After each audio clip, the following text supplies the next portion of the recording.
Carlos McWhorter, CPA here, and today I'm going to be doing a stock analysis, a fundamental analysis of Intel. Now, Intel is a very popular tech stock, a powerhouse that has seen some struggles over the past few years due to a lack of innovation and a change of strategy. Now, with the stock coming down so much in such a quick amount of time, we like to see, hey, is this a great buying opportunity? But we want to look at the fundamentals of the business to see if it's a quality company first and foremost. So I'm going to take you through this process that I use when I am initially looking into a stock, because my goal is to find out, is the stock worth my time? Is it a quality business? There's so many stocks out there to look at, to potentially invest in.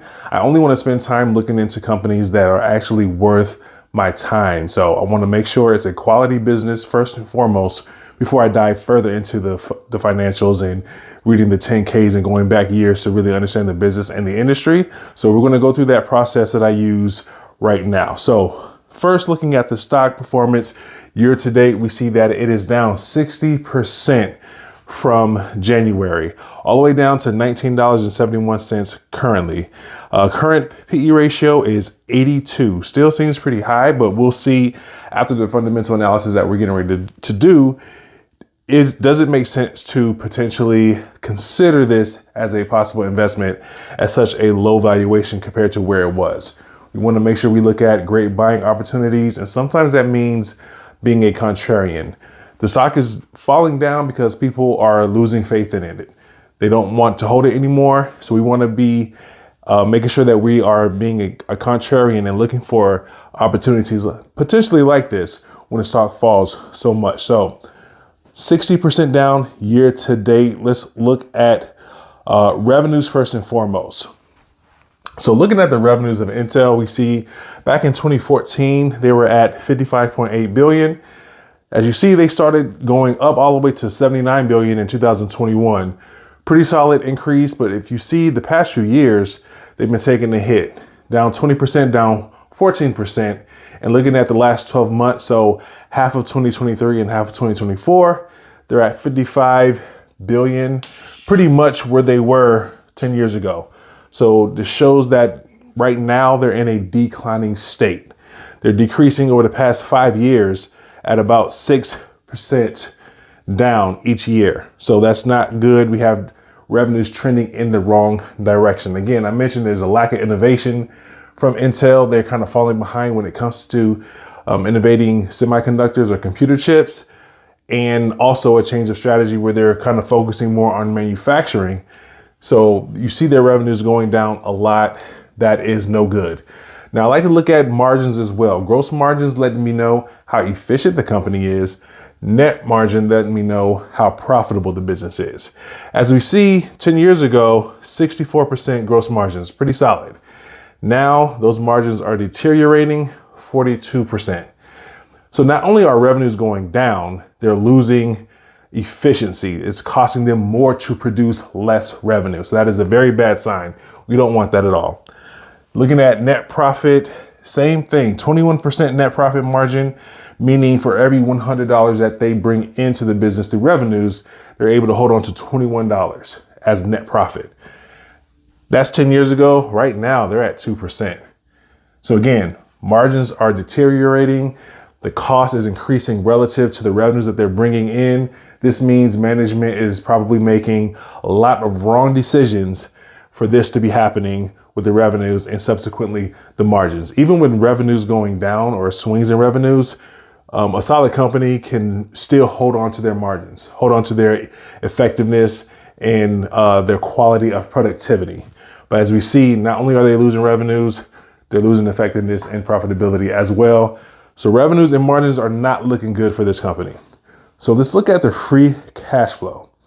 Now, for those that don't know, the free cash flow is the cash that you generate from running your business, from your operations, minus your capital expenditures, minus the money that you're putting into your property and equipment. This represents the required reinvestment back into the business, the amount of money that you have to put back into your business to keep the doors open.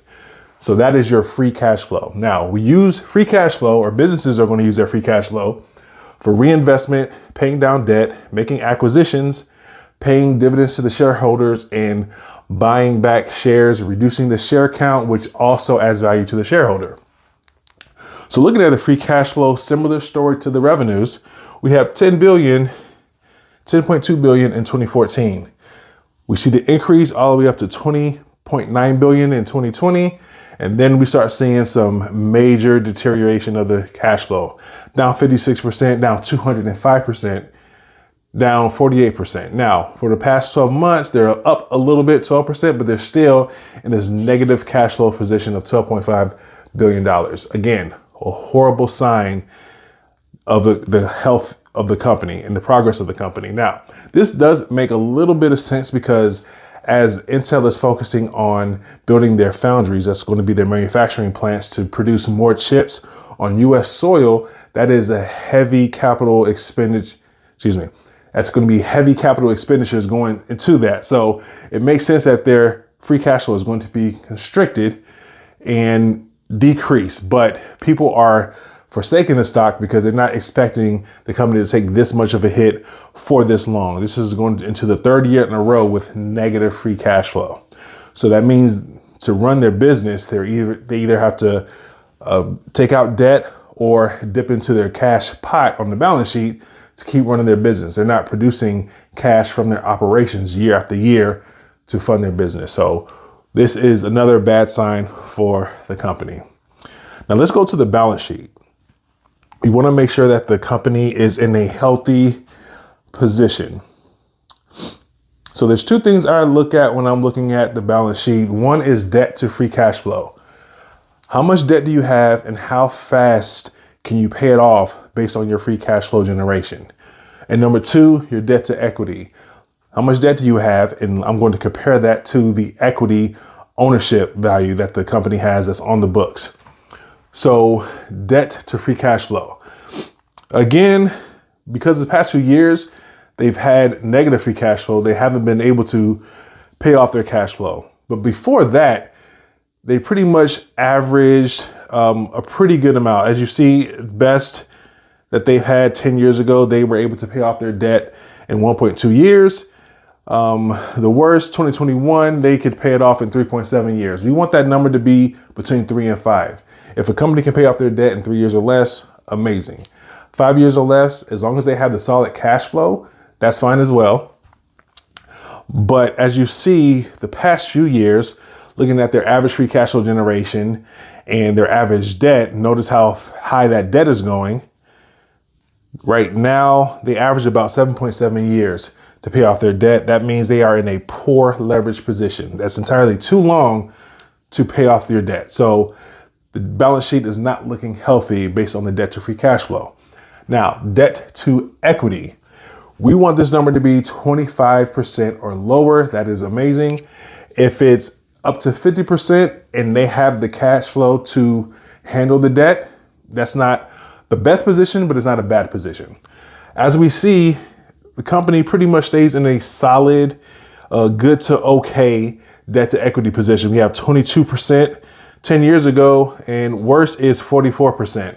Just looking at debt to equity. Now you got to understand something, that you can't look at any metric in a vacuum. You have to look at it, take it for what it is, and weigh that metric against other metrics in the company and look at it from different angles. So looking at debt to equity by itself, not bad. On average for the past 5 years, 38%. I'm not upset at that 38% as long as the free cash flow is there. But because the free cash flow is no longer there in these more recent years, I don't like the 38%. I would want them to bring that down a lot to feel safe about this investment. But again, it's all about the free cash flow, which they don't have right now. So revenues, margins, free cash flow, and debt all don't look good right now for Intel. More bad news for Intel is their dividend.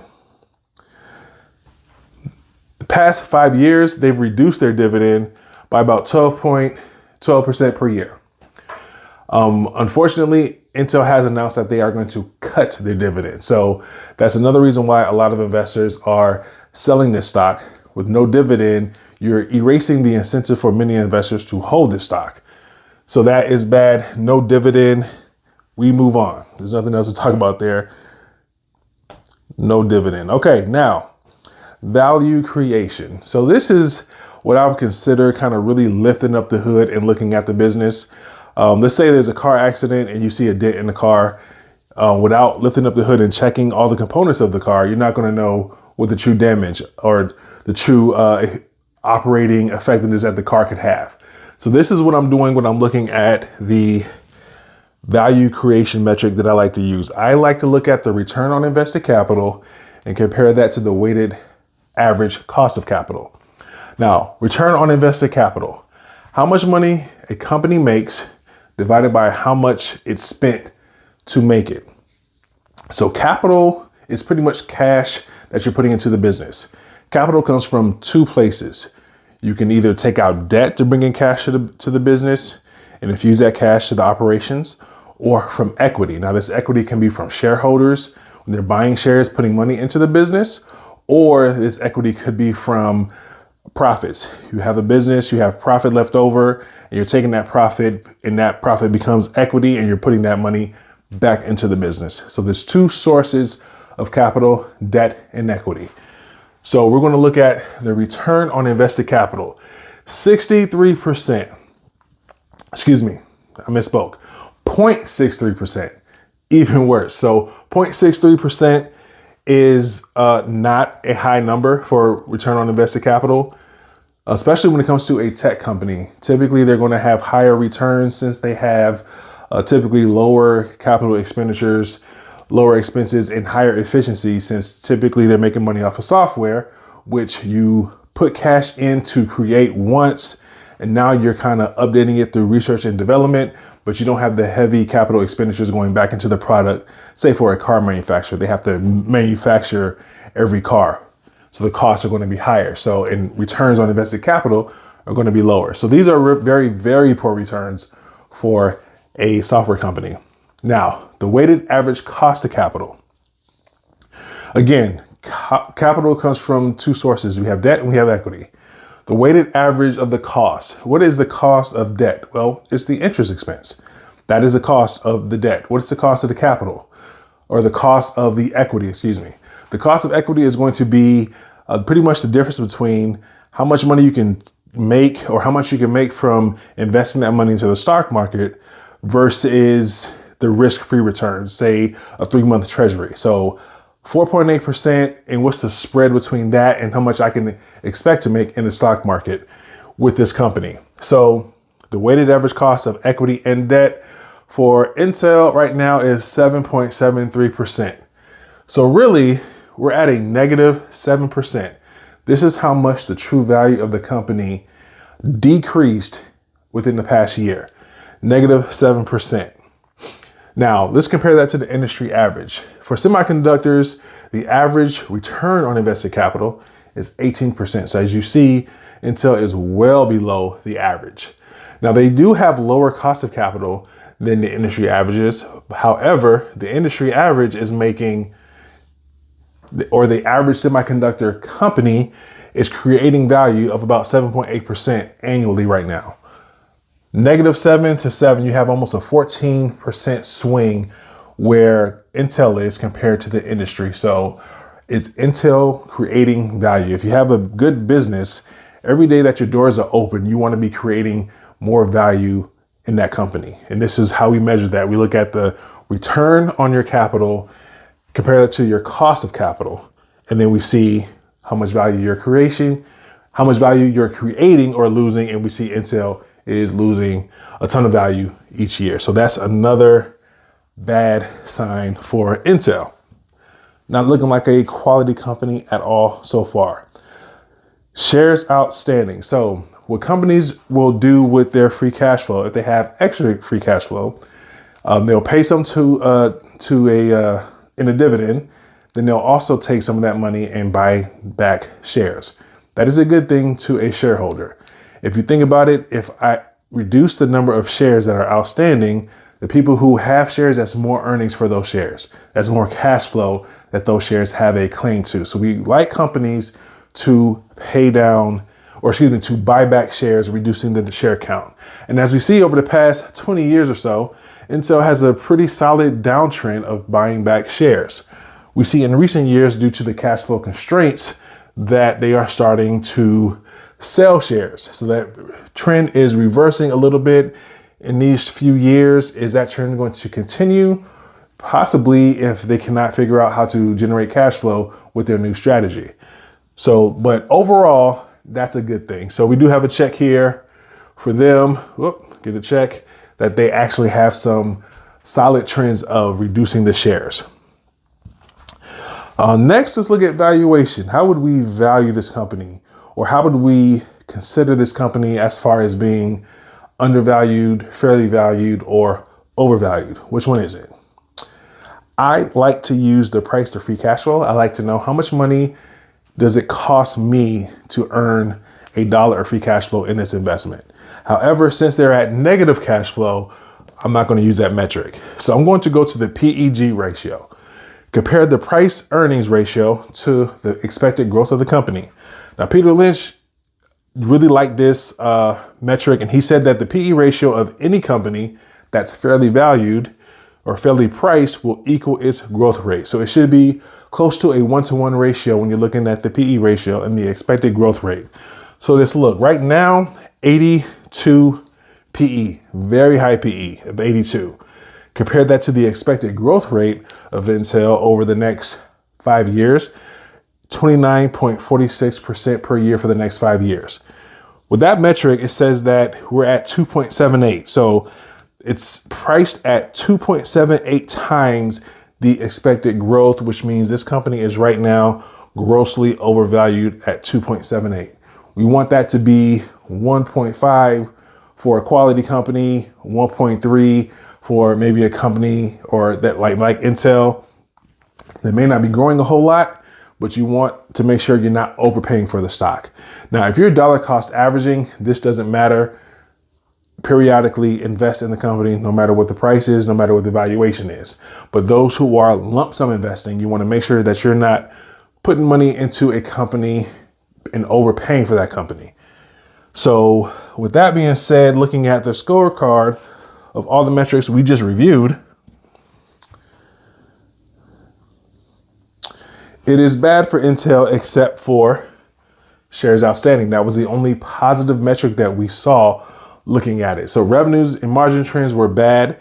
Free cash flow trends, they're in the negative free cash flow right now.